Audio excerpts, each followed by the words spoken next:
ils ont fait danser et chanter toutes les générations.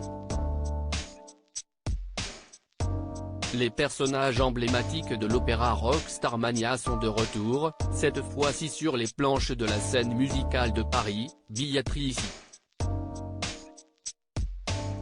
Jusqu'au 29 janvier 2023, le public pourra applaudir les interprétations de titres emblématiques tels que le SOS d'un terrien en détresse, ou l'incroyable J'ai besoin d'amour, originellement chanté par Feu France Gall.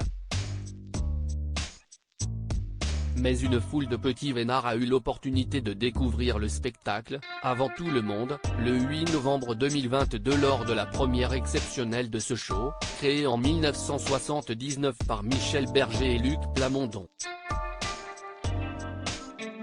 La TNT a été diaboliquement interminable puisque la reprise de Starmania a été reportée de 2 saisons en raison de la pandémie de Covid-19. Comme quoi, cela valait le coup de patienter. Son et lumière sont désormais réunis pour en mettre plein les mirettes des spectateurs, qui se sont levés unanimement à la fin de la première représentation officielle du show, le 8 novembre 2022.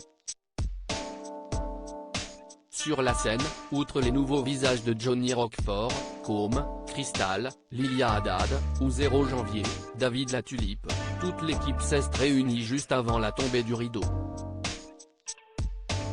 Autour de Luc Plamondon, Sidi Larbiche Cherkaoui, le chorégraphe, Kevin Vives, l'assistant chorégraphe et Thomas Joly, le metteur en scène.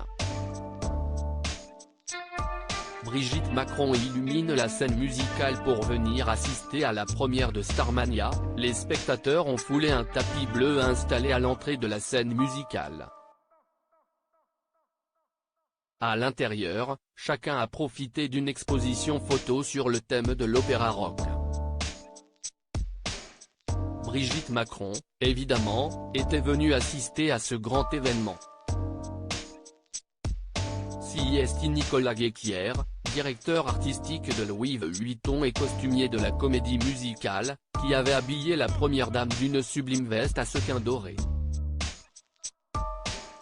Étaient également présents ce soir-là Éric Dupond-Moretti, Marc Ladret de La Charrière, la pianiste Hélène Arnaud, mais aussi 2 artistes qui ont, chacune leur tour, incarné la serveuse automate, alias Marie-Jeanne, dans Starmania. Il s'agit de Fabienne Thibault, qui a interprété la première Un garçon pas comme les autres en 1979. Isabelle Boulay avait repris le rôle dans les années 1990 et avait, grâce à ça, touché le cœur des Français. Si vous voulez assister à une représentation de Starmania, lien pour la billetterie, rendez-vous à la scène musicale jusqu'au 29 janvier 2023. Une tournée sera ensuite organisée dans toute la France.